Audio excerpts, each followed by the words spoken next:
oh, we're doing what to Doctor Strange? What is happening? Okay, cool. I wanted to give a shout out to the colorectal surgeon, Dr. Strange. It was a beautiful thing. Also a fantasy of mine. Benedict. Going to turn this interview around a minute and see if we can sit with you on very that for a moment, curious. Felicia. Listen.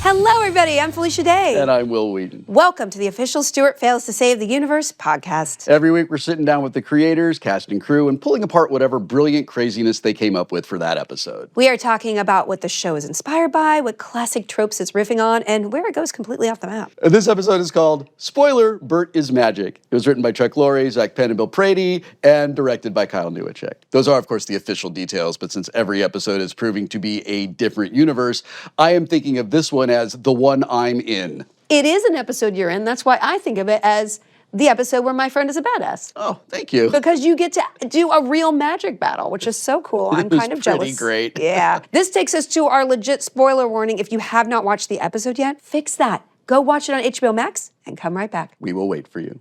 Later on in the episode, we're talking to Sarah Snyder, the show's prop master.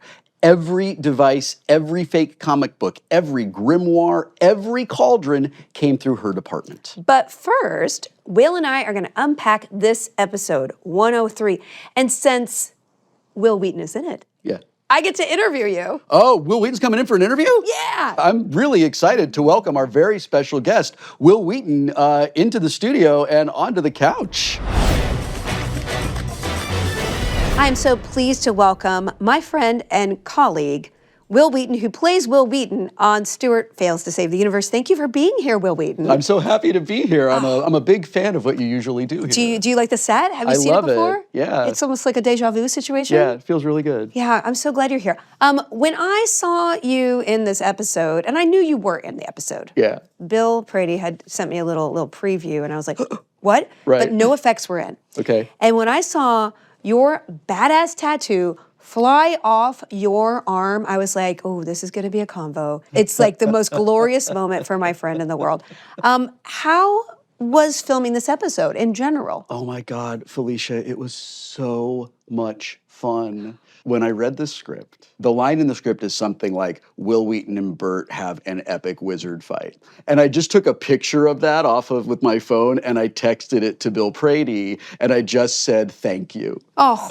Wil Wheaton? Did you give blood to Bernadette Rostenkowski? A little. Why? You have heard me say, every day I was on the set of Big Bang Theory, it was the best day of my life. Yes.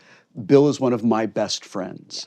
When I was given the invitation to come in and do this, it was just like, how fast can I say yes? How loud can I say yes? Is it here yet? Is it here yet? Is it here yet?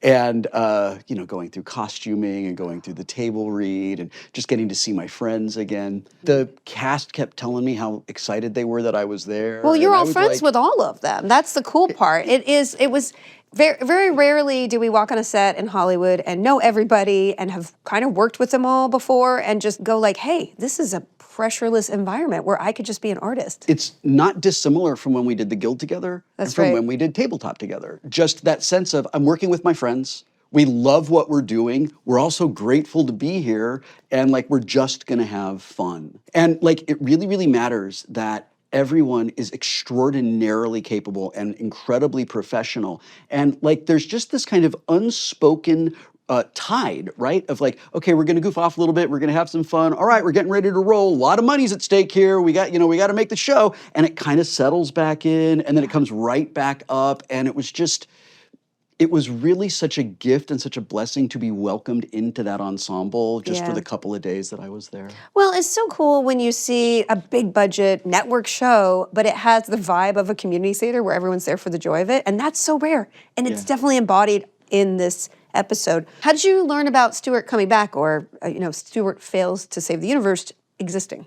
I feel like it was well over a year ago. Bill Prady and I had gone to do something together. I don't remember what it was. And just in the course of conversation, I was like, what's going on? And he said, well, Chuck and I have been talking about maybe coming and doing another show and what's it going to be. And I feel like at that time, it was we're thinking about something with our supporting characters so that we can experience what their point of view is like. And the way I remember it over the next, I don't know, 18 months, that simple idea just got more and more and more weird and crazy and silly until I was like, well, you're definitely making this show, right? You can't not make this show. Yeah. Honestly, by the time I went in to do table reads, I was just like, is it on the air yet? Is it on the air yet? When you are in this world, you are a sorcerer. Yeah. I have to say, compared to the Wil Wheaton character from The Big Bang, I feel like this is more of a lawful good character. Can you talk about some of your backstory and how you brought continuity of this Wil Wheaton? Yeah, for sure. Yeah, absolutely. So, over the course of The Big Bang Theory, Wil Wheaton in The Big Bang Theory kind of changed, right? Went from being kind of like an antagonistic trolling character to a real mentor and friend and like ally of the kind of main characters.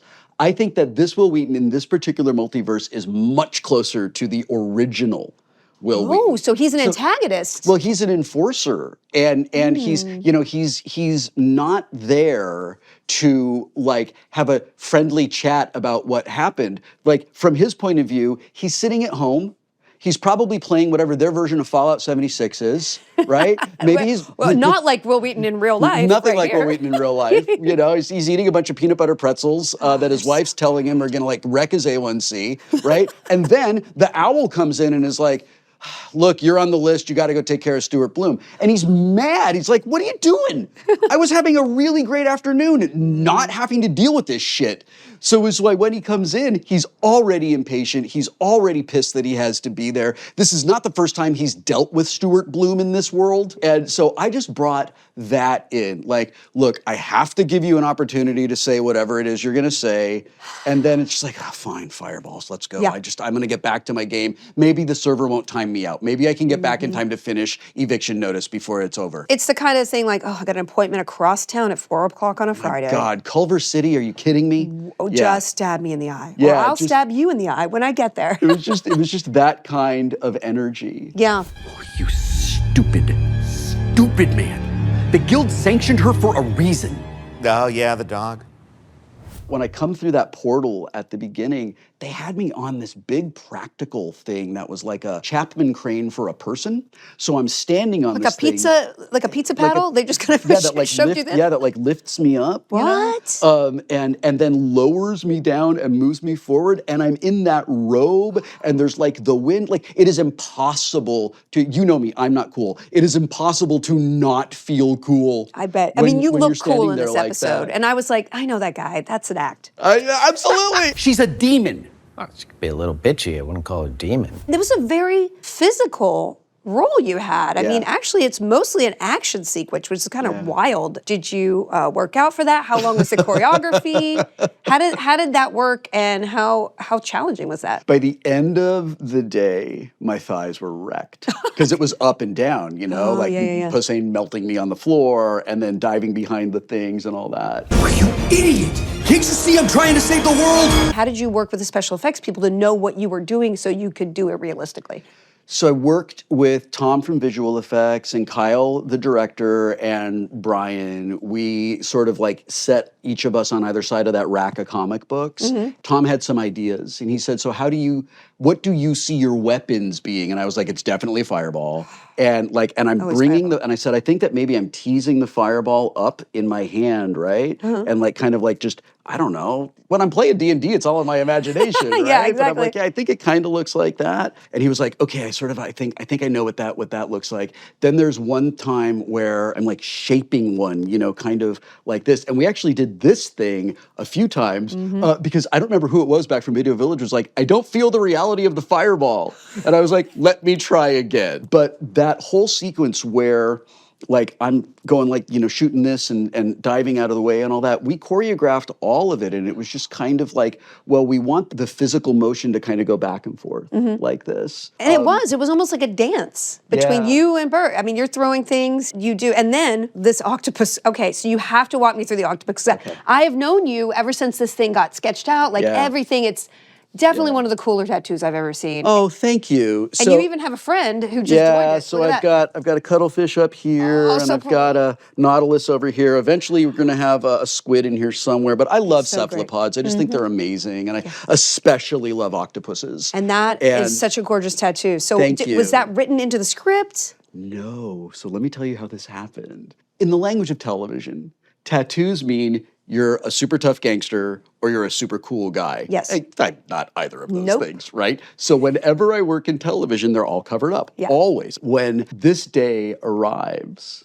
right, we're blocking all of this stuff. And I mean, the robe is really big. The robe is hiding everything, right? And I pitched it. I pitched to Kyle and to Bill Prady. On the set or at the read-through? I pitched it at the read-through. So at the read-through, I said, like, I have this idea that, like, what if I took my octopus off and threw it at Bert? And they lit up like, that's such a great idea. That would be really cool. Wow. We have to get permission from my tattoo artist. That makes sense. That makes sense. So thank you, Kim. Just like the permission we have to get for these shirts, which I bestowed because they're both guild shirts. We both thought it would be really fun if we wore t-shirts from the Guild Yeah. because today's a magic episode. Yeah, it is. The whole animation of the octopus actually took a lot of refining and redesigning. All the folks involved in that talked to me about it afterward. Like, listen, this was a really great beat. This is a really fun moment. But Bill was saying, like, this was very expensive. It's a very expensive It's a effect. very expensive effect. But it's worth it. It makes the episode. It's so good. I think it's really cool. This was from Posehn. Brian was like, the shark's going to be like this. It's so which cool. Which is great because it's so Bert. The reality of this world is I'm an incredibly powerful wizard. I don't think that I need to worry about him. No. Right? I don't have to worry about anybody there. Well, you're an right? enforcer. Obviously, you're one of the more powerful magic users in this world. So Wil Wheaton completely underestimates Bert. I don't remember whose idea it was, but a choice was made that my motions would be really fluid and balletic, you know, and that Brian's motions would be a little less polished and a little more reactive because he's new to being a wizard. And That's true. You should be the Jet Li to his very awkward Karate Kid Ralph Macchio in scene one. Yeah. So you are playing a real person who is in a multicam world. Yeah. So you're playing a heightened version of yourself, and it's a comedy. So you're hitting jokes in a multicam format. Yeah. And then suddenly you're transported to a single cam world where you don't really have jokes. You're a Right. straight man here. There's no Yeah. comedy on your side. Yes. So, like, how do you navigate that also playing yourself? These are very complicated layers of acting. Tell me a little bit about that continuity and those transitions. I worked on The Big Bang Theory for 10 calendar years. Acting in multicam was a skill I had to learn. I know how to act for a single camera. I know how to act on a stage. But acting for multicam is a very particular skill. And I understood what it is, maybe 3 or 4 years into working on Big Bang Theory. I was in a scene with Jim, and Jim Parsons is the most generous, wonderful scene partner you could ever hope for. And these beats weren't landing. And Jim said to Mark Sandrowski, the director, I can't hear the music in this. And he said that, and that was when it all kind of locked together for me. This is a piece of music. This is a symphony. This is a composition, and everything has to go. There's a call and there's a response. There's rising and falling actions.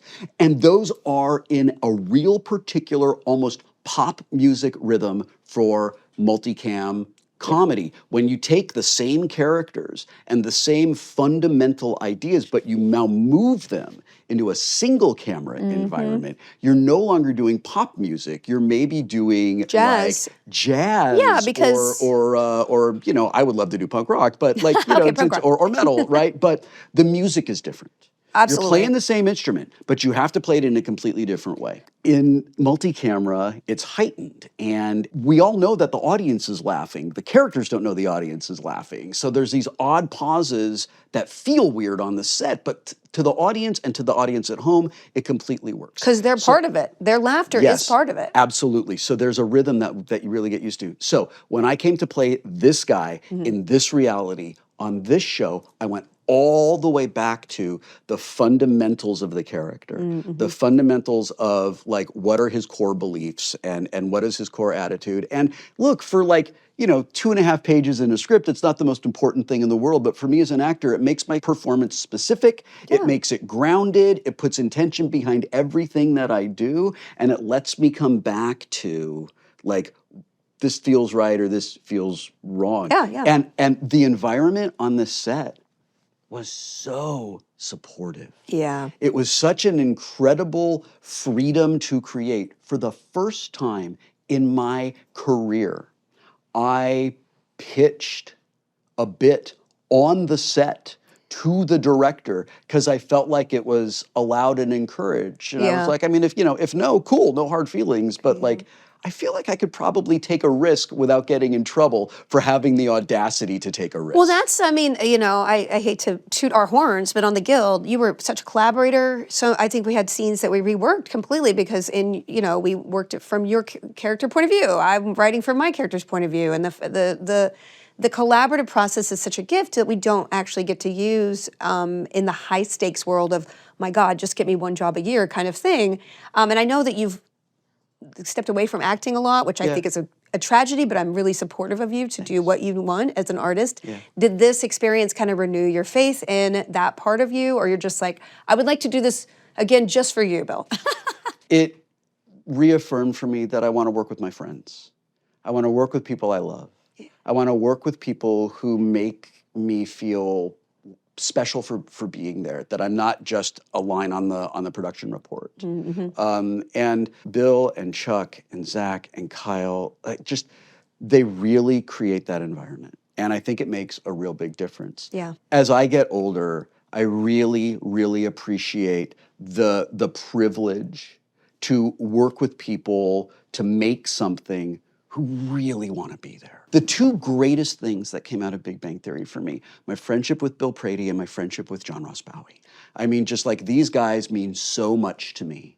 So when I came into work on Stuart, I felt welcomed and I felt supported because they're all our friends. Yeah. You walk into the set and it's just like, I was just literally just talking to you 2 days ago, I know, John. Yeah. It's so great. There's one other thing I want to talk about in this episode that I love, and I like squealed when I saw you do it. You defend against a spell, and you throw the Vulcan salute. And I am quite well known in the genre for playing Charlie Bradbury on Supernatural, and she's always throwing this. So I feel such connection between that symbol. Was that you? Was that in the script? It was so exciting to see you do that. That's the beat I pitched to Kyle.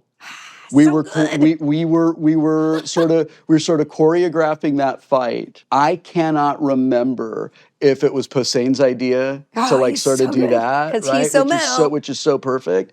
And then I responded to it, or if it was the other way around. But the way that I remember it, I said, you guys, I just have this idea. I don't know if we can get away with it. I don't know if legal will clear it. But I think it would be so freaking cool if I just this, right? And they were all like, it was that moment where everybody's like, ah! I know.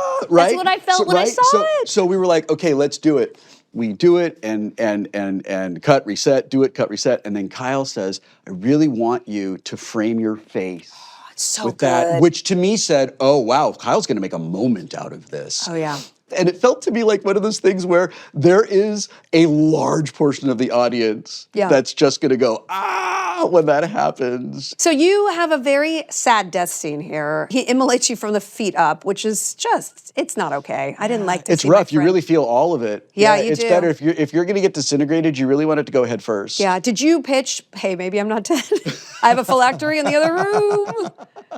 If there's a season 2 and if there's room for me to play with them again, in that magic world, I mean, I could be in another world as another whatever. No, but if you'd it's be in the every magic world. He absolutely has a phylactery back in his nerd lair somewhere. High five. Yeah, of course you he get does. Resurrected. That's actually a really fun question. So Wil Wheaton, as you would be in every single world. So what do you think Wil Wheaton was doing in the apocalypse world and the AI world? Okay, he's working with the resistance in the AI world. Oh, you think? Okay. For sure. Okay, so yeah, with Penny. Yeah, you maybe like absolutely working with Penny. Sector leader. He's sort of like back, he's the guy behind the woman. Gotcha. You know, I think he's probably doing that. Smoking behind the desk, the guy who's Yeah. like Charlie from the Yeah, whatever you know, that he's Dr. Claw from Inspector Gadget. You only ever see this forearm with Great. just with the tattoo on it, Great. right? Because now it's going to be all about my tattoo from now Yeah. on. And in the apocalypse world, he's at the Rose Bowl flea market, just selling old Star Trek props. Oh, that's brilliant. And It's you're not a loving great world, man. It's not a great world. You're loving it. This is a great way to make a living. Do you have dreams of coming back as a Wil Wheaton in another universe when this gets picked up? Would you love that? Do you have a dream iteration? Would you like to be, I don't know, Aqua Wil? Aqua Wil. Do you know that I played Aqualad on Teen Titans? No. Oh, you did? Because I've been watching that with my daughter, and I'm like, wait, Wil? I think that everybody wants to play in a Western. Oh yeah, Like, I that would be so I think it'd be really cool. fun to. You'd have like, to learn how to flip your gun though. I in a would. real badass way. Yeah, and I would get the best photo double to do that for me, and then claim 100% of the credit for it. You know, you are badass in this, and I cannot wait to see more Wil Wheaton. Thank Hopefully you. in the future. Okay, I'm going to ask you our last question that we always ask our guests. Oh, I wonder what it's going to be. Well, what multiverse would you live in if you have to pick a multiverse to live in? I really do love the magic multiverse. I do think that the magic multiverse would be really fun. I think a really unpopular answer that feels kind of lazy is I love my life. I cherish my life. I am married to my best friend. I have adult children who love me, who I love back. I work when I want to. I have really good friends who lift me up and make me feel good about myself every day. I am given opportunities over and over and over again to make a positive difference in people's lives. You do. And this is an incredible universe to live in. And I'm sure that there are other universes than this that have really fun things in them. But this one, which I am experiencing, really makes me happy, even in spite of the horrors. Yeah. I want to live in the universe that we all make together going forward. Beautiful. Well, thank you, Wil Wheaton. I love how you play Wil Wheaton, and I can't wait to see Wil you. Wheaton after we cut away.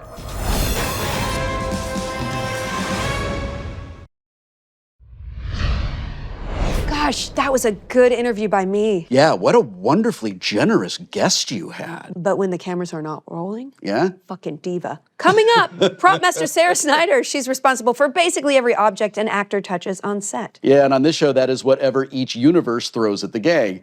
This week, it threw a lot. Yeah. Please help me welcome to the studio Sarah Snyder, who is the master of props, or more formally, the prop master.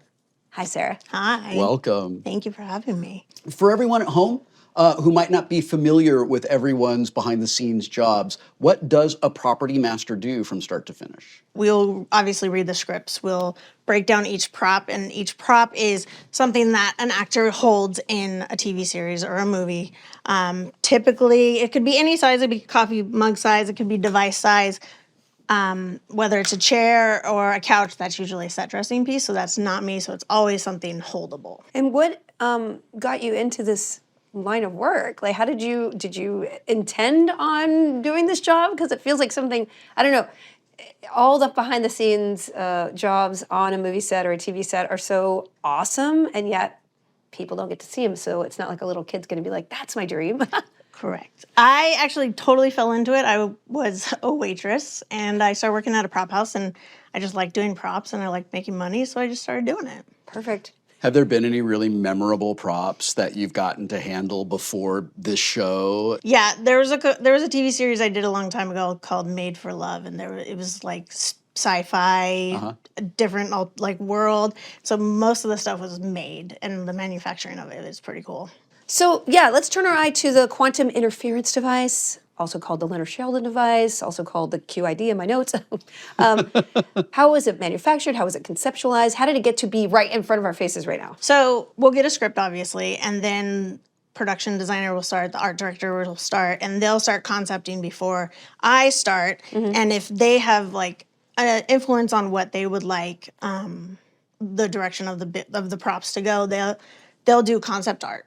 And then from there, I'll take that concept art and tweak it into what I want to do and what the producers want to do and what the directors want to do and what works great for this show. And then I'll go to a manufacturing department and spill out the dream. So the manufacturing department is part of the production, or is it like offsite? It's typically a vendor that we use. There You Have It 3D is actually the people that made this device. They 3D printed this whole thing, and then we went to Apex and found all the little gadgets to go into it. How many iterations of this went through the machine before this device was settled on? Because it appears chaotic, but I know these creators and I know that it's intentional. So before I started, Val and Walter did 4 iterations of concepts of this, and it was kind of like, okay, what do we make this to be all together, and what's everybody's vision? And then I took another part of it and started making my own vision and like how we wanted to put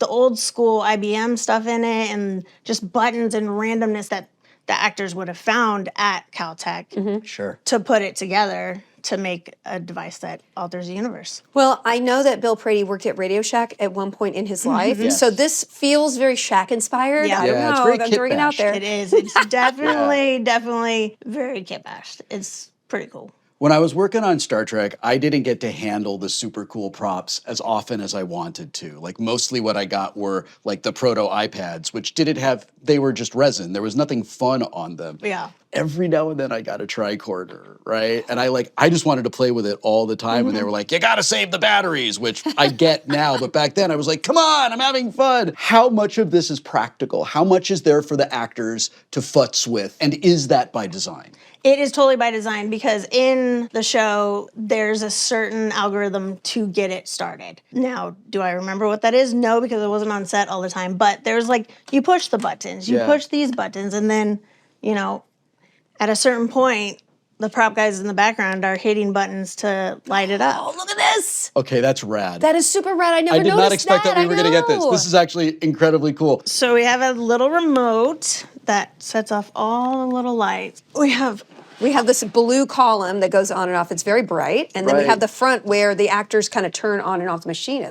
So this is the major switch to alternate the universe over It's so here. satisfying. Yeah. Oh yeah, but to turn it on, once they start hitting all the little buttons and all the little gadgets over here, Yeah. we start offset, just starting hitting buttons That's to make so it go cool. on. How much does this thing weigh? I do believe this is about 30 pounds. What?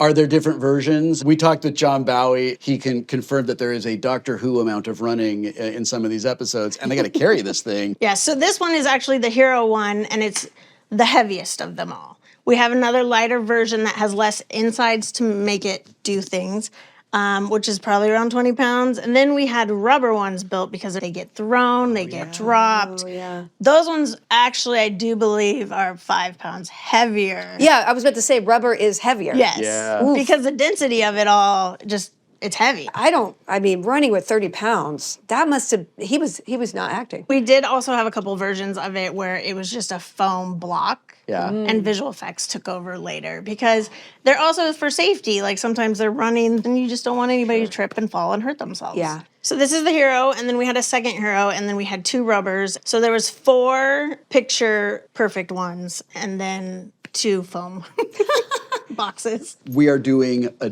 different movie every week in a completely different reality, but we're constantly coming back to the comic book shop. So it's sort of our home base. It lets us kind of ground ourselves in the reality of the world. Talk to us about putting up the magic items and designing the comic book covers and all of these different magic world elements that pop in this episode.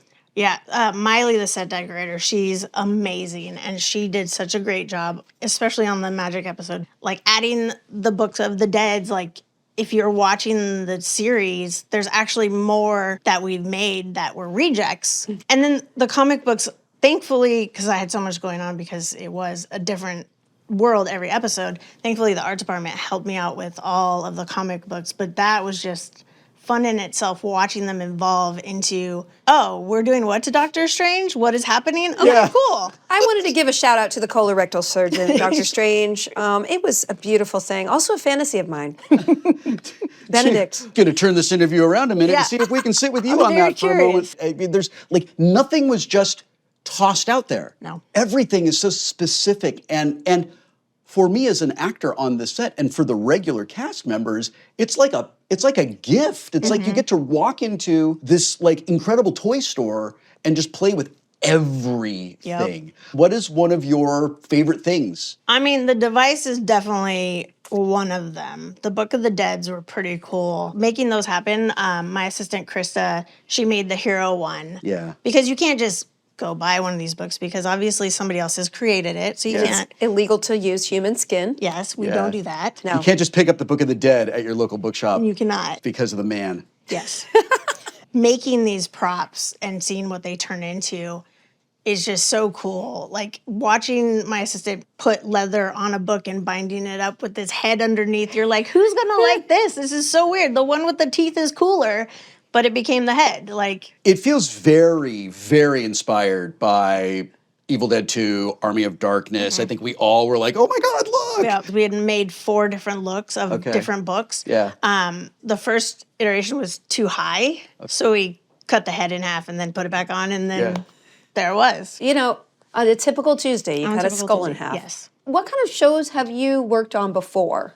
And was there any similarity in the out there-ness of it? Or, this is definitely a left turn in your career? It was a left turn. I mean, I've done manufacturing jobs where we've built stuff. I've done comedies. I've love shows. Like summing up my career basically in one show all together, all at once, was basically this show for me. And it was pretty awesome because every universe was different and we had to just switch. It's not like, oh, we're going to use the same cell phone guys this scene, or just everything was different every time. And it was so much fun. What other department heads are you working with closely while you are bringing these ever-changing universes to life? I mean, costumes and I definitely are close because the watches, the rings, like magic belts, all that stuff is a collaboration of me and her and what Val likes for each character and what I like for each character. We were all so busy and like had so many things going on that we all kind of like, okay, you got that? Okay, I got this. But it's a great umbrella from the production designer to the art director to me and then to the other departments of stunts. Like having to deal with this as actors are carrying it for 10 episodes. That's a with lot. all these stunts, it's Yeah. like you're in a stunt meeting and you're like, oh, they're now hanging from wires, dropping from, like, how are we going to where's the device going to go? Yeah. Now the device needs wires. Like, and then Oh, that's so interesting. yeah. Those things that you never think about. Nope. When Nope. you're Until you're an watching it. actor and you're like, oh, no, thank goodness you guys think about them Yeah. in advance. Or they would be like, hey, I can't. yep. That's really funny. For the pilot episode, which is quite a blowout in this wonderful apocalyptic world, is there any prop that you are most proud of or was most memorable? Because there are a lot of strange things that get handled in There that are a episode. lot of strange things. The floss. The floss was fun. We were putting floss on sticks, and we're like, who's going to take floss off of a stick? That doesn't seem right. There's floss in jars. I mean, there's giant moths in There's this giant world. moths. Like, maybe the floss is not as weird as we think it is. No, I mean, we built a moth on a spit on a barbecue at one point. I love Yeah. that. I actually rewound because I just love the whole marketplace in, it in was an so alt good. world. I was like, wait, is it a moth? Just so many fun details that go by like this. But Yeah. obviously, so many departments are involved in creating it. I don't know if they made the cut, but there were some really cool double-headed pigeons that were not real. We did not hurt an animal. Good. Thank you. You know, Felicia's daughter is the world's foremost 9-year-old fan of pigeons. Yeah. Really? Yeah. We had a pigeon party on National Pigeon Day. all right. She would die. Yeah, she would die. Like, they're two-headed. And I think it is in there because I remember seeing cages of either doves or pigeons being handed over, but I did not see that they had 2 heads. So now this is an opportunity to go back, rewind, and pause it and see the 2-headed pigeons. Yeah. The AI shot collars from last week. That was my department. So the arts department had generated ideas of what it should look like. And then makeup and I discussed on how it would be applied to their necks. And then we were like, are these wired or do we turn them on? And then I was like, I think I can talk to one of my manufacturers and have something 3D printed that's small enough with a battery that we could just apply to each actor's neck. Target props, thank you. And we made these little buttons with lights and stuck them on people's necks. I'm really looking forward to a future where we see people cosplaying. Oh yeah, just with the button on the back. That's it. That's the entirety of the cosplay, right? And Hi. and a weird rictus grin. What we didn't talk about from AI is the actual button that shocks everybody on the police officer's belt. The buttons are mirroring the drones. Mm-hmm. It was just like a collab of the obelisk. Is that what Yes. it's called? Obelisk, yeah. Yes. And the drones together on a cop belt. Wow. And did you build the drones physically, or were those all CGI? All CGI. Wow. But you conceptualized them with the team members so that everything kind of matched. And it was kind of like, this is what the post-production part of it is kind of like, is this where we're going, guys? Because this is where I'm going to see it visually first. So, and those are the great conversations with the department heads of like collabing on what you're creating. In this episode, we also go to Bernadette's house. And we don't know when we go to her house what's coming. So it is just a house. There's nothing remarkable about it. It looks like the person who's living there is not having the greatest day She's of their sloppy, lives. and there's a right? lot. Are there any magic-specific props in this Bernadette's house that are really either a funny or an Easter egg or a wink? So when we first get in there, she's in a mood and she's watching TV. If you pay attention to the television, right next to it is a tank. And in that tank is a newt. So we actually had a newt. That's great. I completely missed that. I did not see it either. I totally He's like missed in that. the tree just hanging out, and my you can't God. really, I mean, you see him moving around, but you Yeah. don't really see him. Yeah. And just getting the water temperature and making sure that little guy was comfortable was in itself, because you have to let the water sit. Anyways, it's a whole process. And putting her potions together, my team and I, especially Otto, has to have everything a certain color, that it has to be realistic. Okay. So we went through numerous different types of what the blood is that she's drinking. Yeah. Because there is prop blood and there is edible prop blood. Does an actor want that stuff? Typically not, because it dyes your mouth. Yeah. So it was actually date syrup. Date really? syrup that you dyed? You put a little bit of red on It it? came in a bottle from, I do believe, Whole Foods. It's date syrup. All right, next Oh, so Halloween. you got organic date syrup. Organic, that's Yeah, right. that's- Next Halloween, if you need a buffet, date syrup. If I chose to believe that the newt in this set is a reference to John Cleese saying, "She turned me into a newt" in Monty Python and the Holy Grail, would you allow me to accept that as, may I make the argument that that's canonical? I mean, from some of our meetings of things we talk about from past movies and TV shows, I would say you have a good argument. Excellent. In the second episode, there was a big drone fight. How do you use and differentiate who's covering weaponry and your department versus another department who is devoted to that? So weapons are props, so they're always under our belt. Whether they are working weapons is another story. And thankfully in our show, we chose not to use working weapons. But guns are always under the prop department, and typically sometimes when needed, we have an armorer. But because these weapons weren't firing off, we didn't have an armorer for this, but they are under the prop department. Gotcha. So it's all under me. Would it be somebody on your team who helps an actor look realistic holding a weapon, or would that be a stunt performer? How does that division of labor help an actor be their best when they're maybe touching something they've never touched before? Yes. So it sometimes is our department. Sometimes we will hire a tech for it. On this show, Mark Stunts is amazing. Me and him were able to explain to actors how they would look with the gun, how to hold the gun, how they would pull it out, how they would act. And that was our teachable moment for some. Yeah. Most series you are kind of buying for the season and it's very predictable. You know, all right, our show takes place in a high school. I need to buy lots of school supplies. This is different. Not the one. Every single Exactly. week, right? Yeah. So what surprised you that you were like, I can't believe I'm buying this? It was more of, I can't believe I'm making this. Oh, even better. Yes. This was my first job making a superhero. It was pretty cool to make a superhero. Yeah. Yeah, I imagine that would be really great.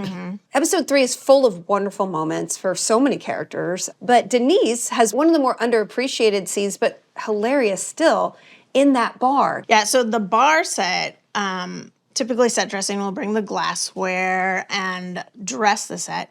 But then when you get to what we like to call a hooker buffet, when you get to the fruits and all the items that go into the drink, my team made a beautiful bar set. They love to make drinks look like real drinks.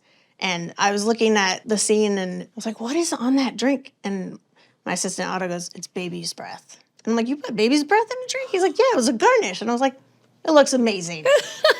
There were some deviled eggs, Oh, too, the deviled eggs, which were yes. pretty funny. Like, he just kind of snaps them up. Are those real deviled eggs? Those were real deviled eggs from Whole Foods Catering. Oh, My grandfather was a prop master. Oh, really? Yeah, and at Universal, as a matter of fact. Really? And he died when I was young, so I didn't know him very well. But I remember him telling a story, which may have been apocryphal, about working on like Wagon Train and doing scenes in a saloon, and everybody's got drinks, and like deliberately putting icky stuff into the drinks to stop people from drinking the drinks if they were just in the background. Does that ring true to you at all? Does anything like that happen at all today? And what did you have to do to stop John Bowie from drinking things that he wasn't supposed to drink? On my team, we actually love when people drink stuff and make it look practical. But I've definitely heard some stories like that. Sometimes when you have a lot of background, you don't want them sharing drinks. So you're like, please don't drink that. Don't make more work for us. But my assistants, Otto, Mike, Krista, Rupert, you're amazing.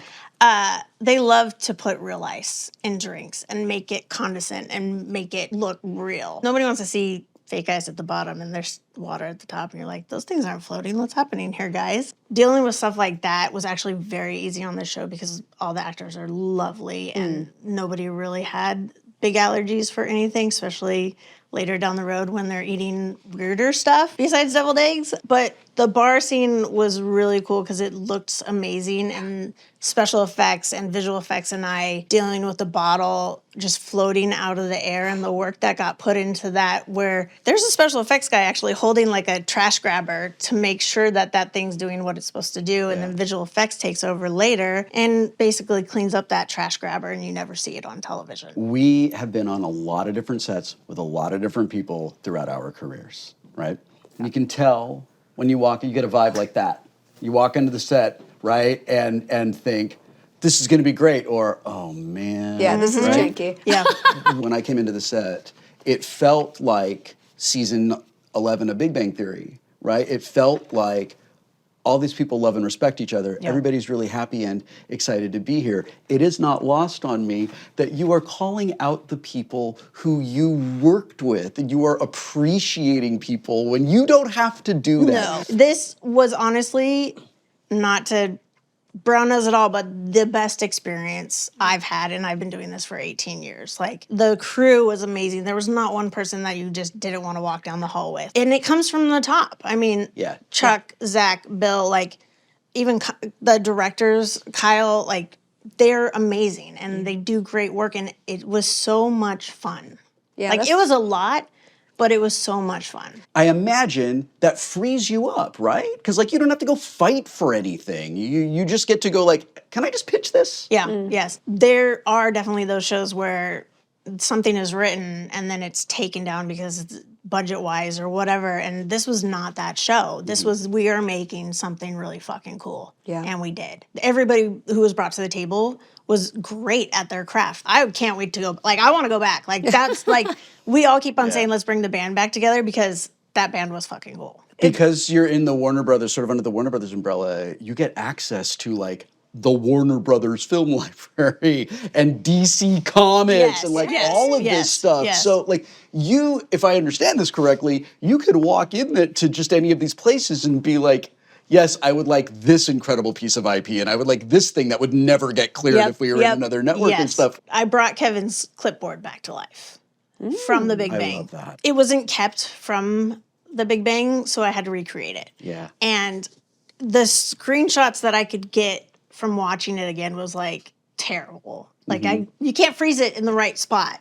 So there was a lot of freeze frames, and just recreating it I thought was pretty cool because I showed him and he was like, oh my God. He's like, I had this the entire season. Like, it wasn't even changed. Like, all the papers were there from the entire season that he was there. Wow. And I mean, I thought that was pretty cool, and he thought that was pretty cool. And besides all the manufacturing stuff, like, those little nuggets were super fun. And you didn't work on the multicam. Scott London was the original prop master for the Big Bang. Unfortunately, he's not with us anymore. But the stories that I heard about what he had done even before I was on this show, I was like, that's really cool. Like, that's the type of prop master I want to be. Dude, And he was rad. yeah, he was. Oh my God. I heard he would cook all the food and everybody loved it. And I was like, that's great. I'm not cooking food though. But You're drawing the line there. I draw but the line everything there. else, you have a mentor. Yes. And it was really cool to just bring some of the things he had back to life. It's beautiful. We usually ask our guests one last question because this is such a beautiful, wonderful, wacky world.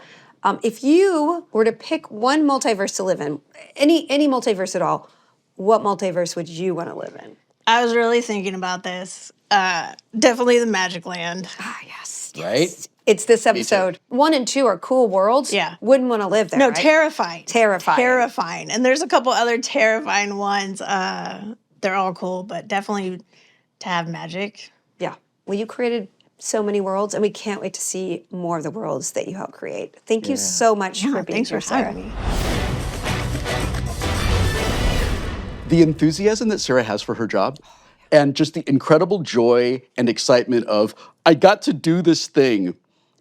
That is what I remember from every single person on the set. And it was really cool Yeah. just to get to experience that all over again. She's just badass. Also, I would keep that thing in my house and just have like a party and be like, oh, what? That? It's just a prop on Yeah. a very famous television show. Like it's a legitimately big deal to get a hero prop for an after show. Nobody does that. We're the best. So a huge thanks to our guest Sarah Snyder and to Wil Wheaton for making time for us today. He was a diva. The next episode is called Spoiler, Stuart Makes a Wallet. And you can watch or listen to us discuss it right after the new episode drops. Stream new episodes of Stuart Fails to Save the Universe on HBO Max and catch the official Stuart Fails to Save the Universe podcast, it's these guys, on HBO Max, the HBO Max YouTube channel, and wherever you get your podcasts. Be sure to subscribe so you don't miss an episode, please. Rate us and review us. Yay. That's our show. Seriously, thank you. It was a delight talking to you today. You are a good interviewee and interviewer. Yeah, awesome. High five.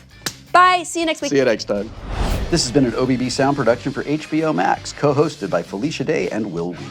Executive producers for HBO Max are Becky Rowe and Kenya Reyes. For OBB, executive producers are Michael V. Ratner, Scott Ratner, and Toby Lawless. Producer for OBB, Toby Lawless. Production manager, Kevin Lynn. Segment producer, Jesse Holland. Associate producer, Patrick Strapazone. Technical director, In-Sung Huang. Editor, Jesse Holland. Post-production supervisor, Mariana Crisostomo. Assistant editor, Mark Alcacid. Production accountant, Zachary Steinberg, and Ross Hush.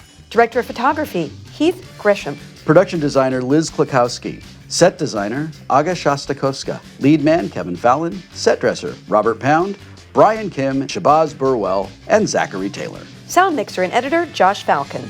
On-set mixer, Darren Bowling. Key hair and makeup artist, Kendall Shannon. Wardrobe stylist, Kristen Ingram. Wardrobe assistant, Sonia Desai. Christina Pombo Valdez. Production assistant, Max Jordan. Production interns, John Thalbum and Ava Grimes. Senior Director of Creative Development and Social Strategy for OBB is Lenore Castro. Manager of Creative Development and Social Strategy for OBB is Sharif Bakare. Special thanks to Graphic and Artwork, HBO Max Concept and Design Studio. Creative lead for DC, Victor Diaz. Show props courtesy of Sarah Snyder and Miley Casera.